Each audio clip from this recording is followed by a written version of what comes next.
Elemental War of Magic, published by the developer Stardock, a game that you probably never heard of, but ended up being the tipping point of a roller coaster of legal trouble and inappropriate behavior.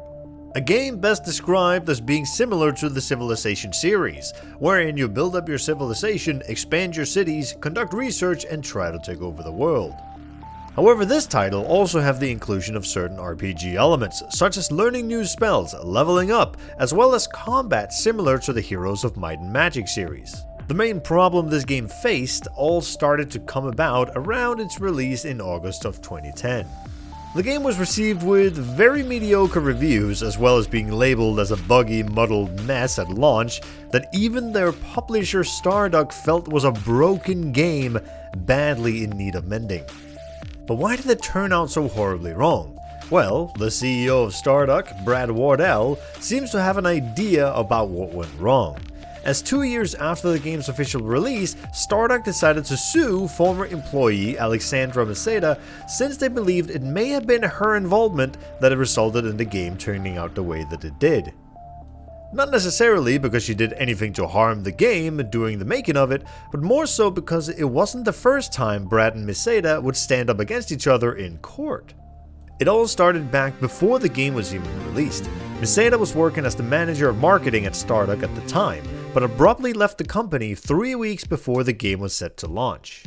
This raised some questions as to what might have happened internally in the company for someone to so abruptly leave right before a game release, much less a marketing manager. It didn't take long before some light would be shed upon this situation, however.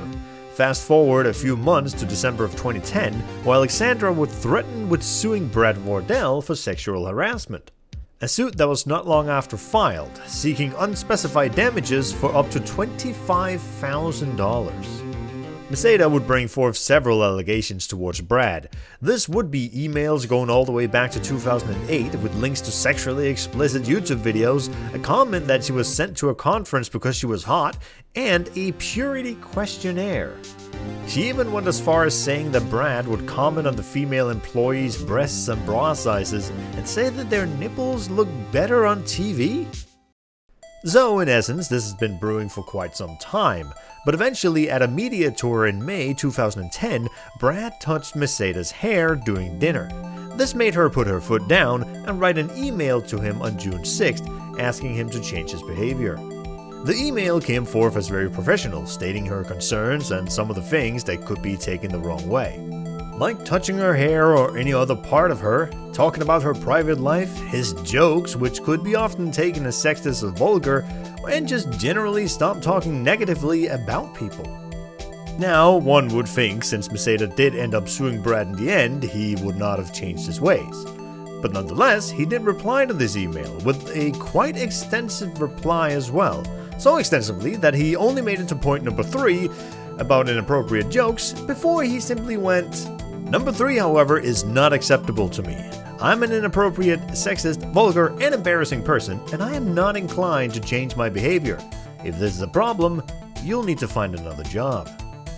And this continued on in the following statements, reiterating that he would not be changing the way that he acted, and that this is just the way that he was.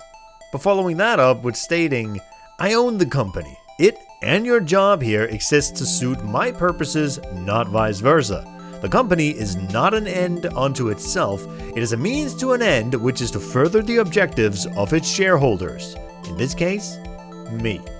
It then continues on with Brad actually apologizing for invading Maceda's private life and physical boundaries.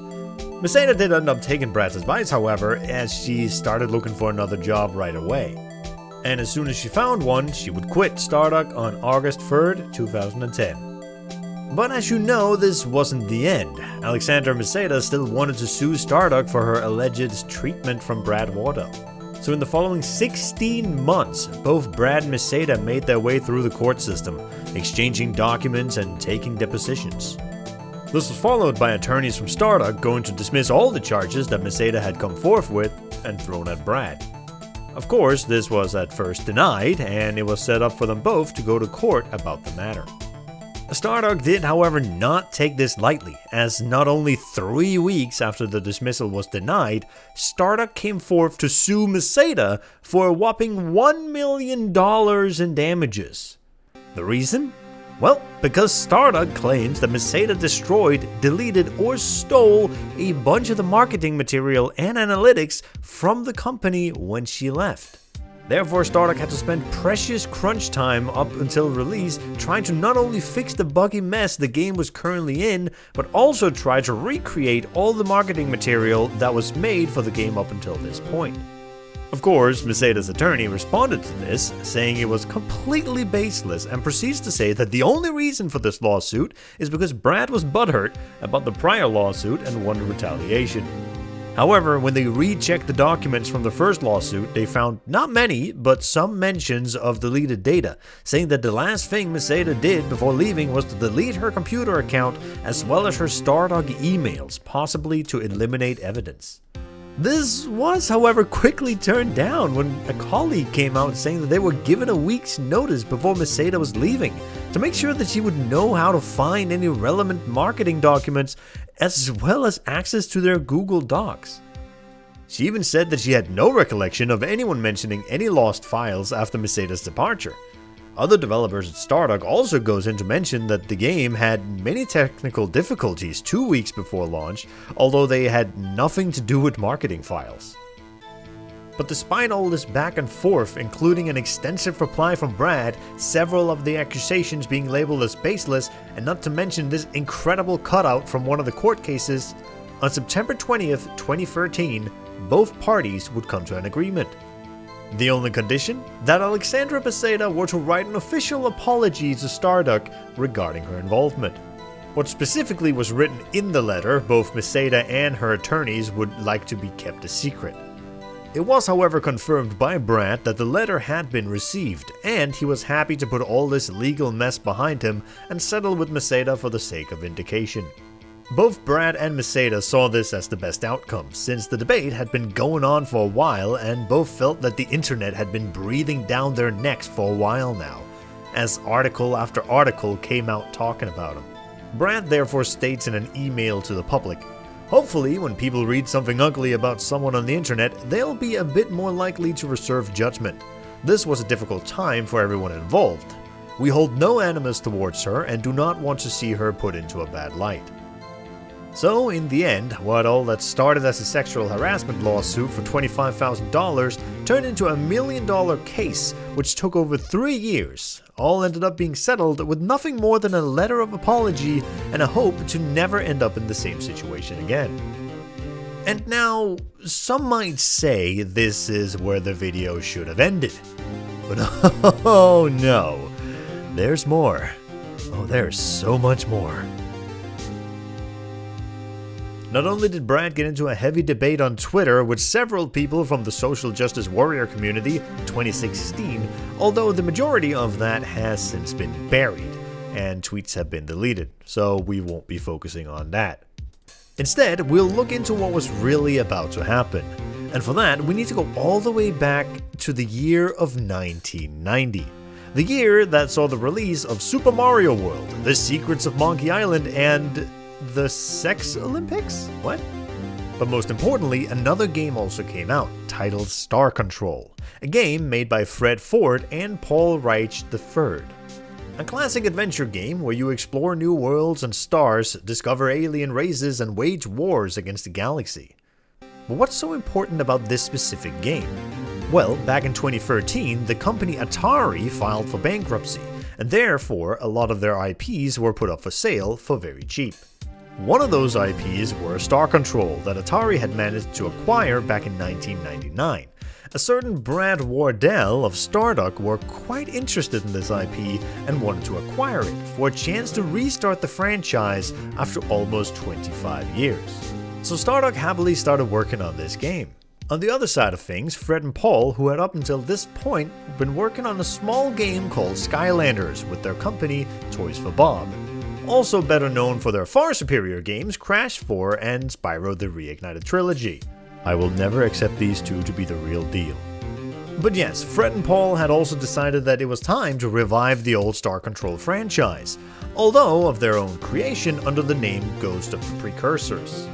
The spark for this might have come about due to Brad actually asking Fred and Paul on multiple occasions to join in a collaboration to work on the Stardock game together, since Brad actually respected the pair and still kept them informed on the process being made in the game to make sure it would fit nicely into the Star Control universe. But each time they refused, they believed in their own version and wanted to create the game that they wanted to make. Brad would not take this rejection lightly, however, as him and Stardock had been working on this game for quite a while, growing some hype in the Star Control community. And now another company would swoop in and piggyback off of all the publicity that Stardock had already created. However, Fred and Paul weren't happy either, seeing as Stardock had now put the original Star Control games for sale on Steam, even though the Atari rights only allowed for the games to be sold on GOG. Not to mention that according to Fred and Paul, Stardock couldn't even own the rights to certain aspects of Star Control, as they were still the rightful owners of said copyright. This did not stop Brad from making the first move, however, as on December 8th, 2017, a lawsuit was filed against Fred and Paul. And they did not hold back, stating the following allegations. Fred and Paul were infringing on the fame, reputation, and goodwill that they had created for Star Control. That they were infringing on the copyright by saying the game is a direct sequel to Star Control 2, and that they kept selling their older games on GOG, and that they showed no intention of stopping trying to jeopardize and create confusion around Stardock's Star Control origins. But the most astonishing allegation of them all was that Stardock claimed that Fred and Paul weren't even the original creators of Star Control. Sorry, what? Look, I'm not kidding. This is what Stardock said. However, Rice and Ford's advertising that they are the creators of Star Control is false, as Rice and Ford know it was Accolade, not them, that created Star Control 1 and Star Control 2. Upon information and belief that any authorship that Rice and Ford may have contributed to the classic Star Control games was limited, and it was instead a team of many other authors, including numerous artists, animators, musicians, designers, and writers, among others, that collaborated together to develop creatives used in Star Control 1 and 2. So all in all, we now have a company suing the creators of Star Control, saying that they do not own the rights to Star Control, while also saying that they did not create Star Control to begin with. Did I get that right? Of course, Fred and Paul denies each and all of these allegations, claiming that they are actually the original creators of the games. But with all that said and done, the main problem came down to who actually owns what. Stardock claims that since they own the trademark, they should be able to make games however they want. However, Fred and Paul claims that certain aspects and assets are still theirs, and Stardock should not be allowed to use them in their own game. All good questions, but I don't want to bore you with the details, so here's a quick rundown on how it all ended up. In 1988, Fred and Paul signed a license with Accolade, allowing them to sell their games. Atari later acquires this license from Accolade. However, due to a clause in the license, the agreement ended in 2001, and all copyrights and trademarks for Star Control 1 and 2 were returned to Fred and Paul.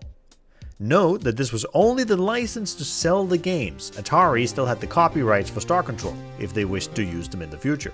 Atari then went bankrupt in 2013, and Stardock picked up the trademarks for cheap, allowing them to create Star Control Origins. As the court cases were going in 2018, both Steam and GOG would take down the games from their store until an agreement was found. In 2019, an agreement was found, stating that Stardock would be able to continue making Star Control games, but would not be allowed to use the already established universe. Fred and Paul, however, would be allowed to continue making their game as well, but they were not allowed to use the Star Control name. So in the end, nothing has changed. Like, at all. And this is after Fred and Paul paid for the court proceedings out of their own pocket, and not as part of Toys for Bob. It's almost like Brad has this tendency to take things to court without really getting any results out of it. Who would have thought? Star Control Origins was eventually released in 2018 and can be bought on Steam, and has actually received quite positive reviews from the community. However, Ghost of the Precursors does not seem to have been as lucky, as no new news surrounding it can be found anywhere. Instead, Fred and Paul, with Toys for Bob, has released Crash Team Rumble together with Activision. But not all hope is lost, as Paul and Fred has been working together with Pistol Shrimp to create Free Stars, the Ur-Quan Masters, which started out on Kickstarter but already hit its goal within 4 hours of going live. Free Stars can be found on Steam as well, as it came out earlier this year. Brad, on the other hand, since delved into the world of AI, as well as being a frog boy? He's also still working on games, with his company Oxide Games and their recently released game Ara, History Untold, a game much like Sid Meier's Civilizations, but has been released in a rather unpolished state with some rather mixed reviews. Where have I heard that one before?